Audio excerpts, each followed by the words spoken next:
fazer um comentário aqui a respeito da inteligência artificial, né? Mas não da inteligência artificial em si, e sim dos trabalhadores da inteligência artificial e dessa precarização, que inclusive já foi aqui comentada no nosso Outra Manhã, mas nós vamos falar a respeito dessa matéria. É uma matéria aqui do Emmett Fraser, que foi publicada no The Nation, e é um texto que reflete sobre as condições de trabalho dos contratados de inteligência artificial da Google, né, do Alphabet, que é a empresa controladora do Google, e das suas tentativas de organização sindical. Quer dizer, a luta desses profissionais por reconhecimento e justiça acaba sendo bastante emblemática, ilustrativa, para as pessoas entenderem os desafios que são enfrentados pelos trabalhadores nessa era digital. Então, quando a gente vê essa matéria aqui, percebe que esses trabalhadores, eles são contratados para treinar e avaliar os produtos de inteligência artificial da Google, como o Gemini, por exemplo, e eles enfrentam condições de trabalho que são, na prática, inferiores às dos funcionários diretos da empresa. Isso porque eles são terceirizados, né? Em geral, essas pessoas que trabalham nesse tipo de monitoramento, de avaliação da inteligência artificial, são pessoas que trabalham em empresas terceirizadas como a Global Logic, né? Uma subsidiária da Hitachi, e esses profissionais não têm acesso a benefícios básicos, como folgas remuneradas, salários justos, e além disso, eles são classificados como temporários por períodos muito longos. Então, eles, mesmo desempenhando, inclusive, funções que são essenciais para o desenvolvimento desse tipo de produto. Além disso, a disparidade salarial é evidente, né? Eles são contratados por meio de agências de recrutamento, a agência de recrutamento acaba recebendo ali, tirando a sua comissão, e resta para eles ali 2/3 do salário de colegas que realizam trabalhos na Google com o mesmo tipo de complexidade. Segundo a The Nation, o número de contratados do Google trabalhando em diversos projetos e que são terceirizados não é de conhecimento público, mas a empresa pode contar, segundo estimativas dos próprios trabalhadores, com 12 mil funcionários de inteligência artificial distribuídos aí entre 7 e 10 empresas terceirizadas diferentes. Nessa Global Logic, inclusive, que não quis fazer qualquer comentário em relação à matéria do The Nation, os funcionários são designados para dar suporte aos engenheiros do Google que trabalham com projetos que incluem esse Gemini, né, que é o assistente de inteligência artificial do Google. E, de certa forma, a gente vê aqui que esse mecanismo para manter essas pessoas mal remuneradas, mal pagas, piorou muito com o boom da inteligência artificial, porque isso acabou levando a um crescimento exponencial desse tipo de mecanismo, desse tipo de ferramenta, e também desregulou ainda mais essa força de trabalho à medida que esses gigantes da tecnologia investem bilhões de dólares na corrida para conquistar uma participação no mercado.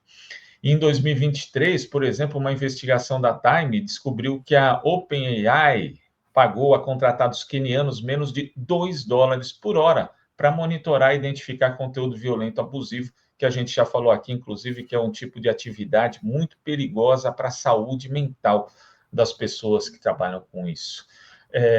Também os trabalhadores também avaliavam conteúdo para a Meta, eles tentaram se organizar e, olha só, adivinhe, perderam seu emprego. Inclusive, existe um processo contra a Meta que está em andamento nesse sentido. Em 30 de abril, né, agora, faz pouco menos de um mês, os moderadores lançaram uma aliança sindical global envolvendo 9 países. E até o momento, os Estados Unidos não são um dos países que fazem parte dessa aliança. Agora, a situação dos trabalhadores da Global Logic é ainda mais crítica diante das demissões em massa que aconteceram ali no início de 2025, quando centenas de contratados foram dispensados sem aviso prévio. Então, essa foi mais um episódio que reforçou a vulnerabilidade desses profissionais, né? Que contribuem significativamente para os avanços tecnológicos da empresa, mas que não têm garantia nem de reconhecimento e muito menos de estabilidade. Agora, diante dessas condições, aí para lá de adversas, os trabalhadores contratados eles começaram a iniciar movimentos para se organizar sindicalmente, né? E um dos líderes desse movimento que aparece na matéria da The Nation, Ricardo Levário, foi demitido em fevereiro de 2025 em meio justamente a conflitos relacionados à campanha sindical.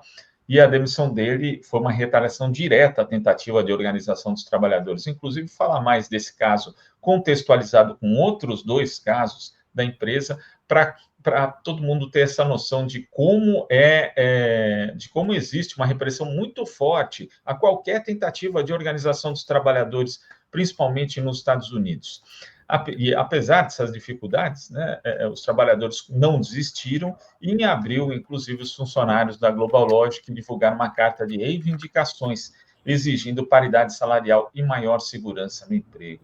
Eles também apresentaram queixas ao Conselho Nacional de Relações Trabalhistas dos Estados Unidos, embora reconheçam que o órgão enfrenta limitações legais e políticas para agir efetivamente em defesa dos trabalhadores. E aqui vamos fazer um rápido parênteses, porque é uma questão que vai ao encontro aqui de um tema que está sempre presente no Outra Manhã. Porque esse Conselho Nacional de Relações Trabalhistas nos Estados Unidos, ele é uma agência independente do governo federal do país, que foi criada ali na época do New Deal, né? Ele tem como missão proteger os direitos dos trabalhadores de organizar sindicatos, negociar coletivamente, participar de atividades sindicais. Então, ele supervisiona também as eleições dos sindicatos, investiga denúncias de práticas trabalhistas injustas. Ele atua como uma espécie de árbitro nessas questões relacionadas à legislação do trabalho nos Estados Unidos, garantindo ali os direitos de trabalhadores e empregadores, mas principalmente dos trabalhadores, que são, obviamente, as maiores vítimas na relação capital-trabalho. Agora, o que está acontecendo com essa agência? O Donald Trump, em abril, demitiu um membro desse Conselho Nacional de Relações Trabalhistas, e isso acabou deixando a agência federal incapaz de desempenhar suas funções para proteger os direitos dos trabalhadores nos Estados Unidos. A agência tem apenas 2 membros agora, e o mínimo necessário para funcionar plenamente são 3. Houve ali a demissão dessa pessoa, que foi a Gwenny Wilcox, né? E foi um choque, porque, inclusive, ela está processando, o Trump está sendo processado por conta dessa demissão, e é pedida a sua reintegração. Segundo os trabalhadores, a demissão contraria um precedente da Suprema Corte que garantiu a independência de agências governamentais críticas, segundo a ação que foi movida no Tribunal Distrital dos Estados Unidos por Distrito de Colômbia. Essa tentativa do presidente Donald Trump de destituí-la de um cargo confirmado pelo Senado é ilegal e sem precedentes, segundo os trabalhadores.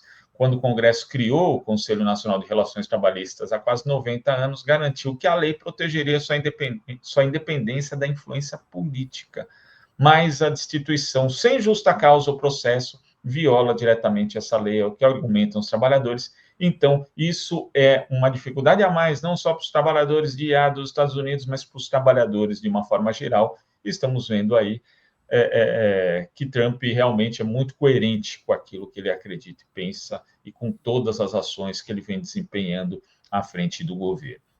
Agora, quando a gente tem uma estrutura corporativa complexa, que nem o Google, que terceiriza essa sua força de trabalho,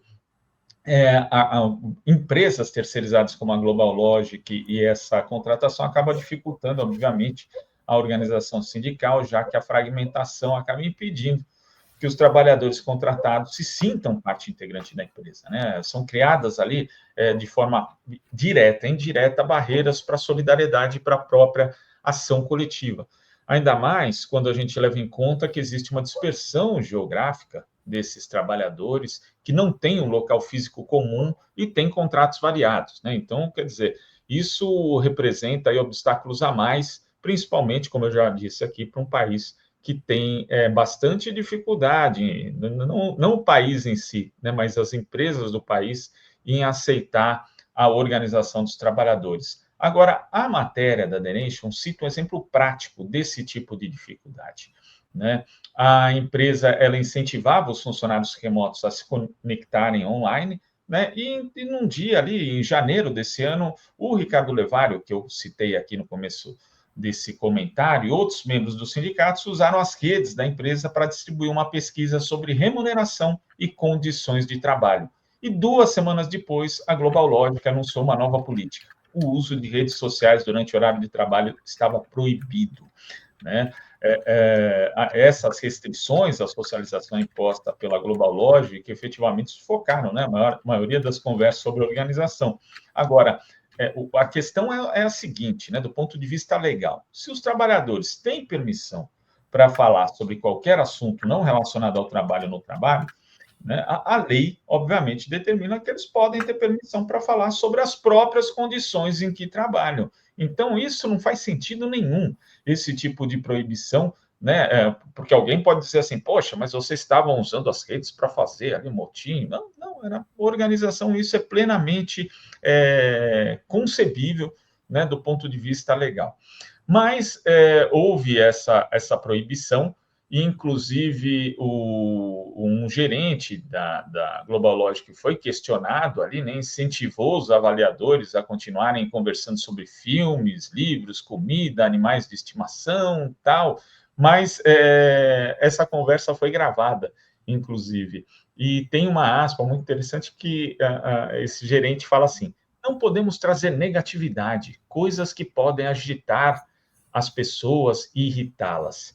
E no dia seguinte, o Ricardo Levari apresentou uma denúncia à Hitachi, que é a empresa controladora da GlobalLogic, e às 8h59 da manhã de segunda-feira, o chefe de RH da empresa respondeu à denúncia dele, sendo que ele acabou sendo demitido. Essa foi a resposta da empresa à queixa dele. Aí, depois disso, o interessante é que a filiação sindical acabou triplicando. As pessoas se mobilizaram por conta dessa demissão do Levário. E aí teve um outro avaliador, Michael Bailey, né? Quando eu falo avaliador, são essas pessoas que trabalham ali monitorando a inteligência artificial, são esses precarizados.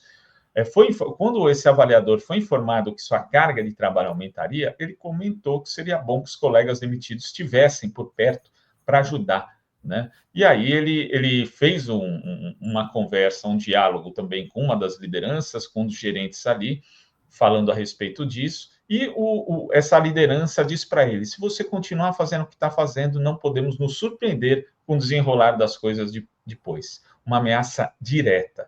Ele acabou compartilhando esse áudio em um chat privado, exclusivo para membros do sindicato, só que uma das lideranças da empresa invadiu o chat, viu a gravação, e o Bailey também foi demitido. Então, nas semanas seguintes, as restrições aumentaram ainda mais. Os moderadores de conteúdo, eles estão proibidos de fazer perguntas uns aos outros, né?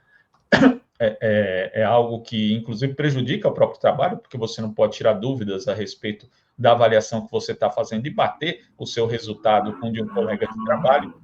E depois, o Michael Bailey e o Ricardo Levário acabaram apresentando queixas ao conselho, aquele conselho que não funciona por conta de Donald Trump. Então, agora eles estão num limbo e não tem sequer a quem recorrer.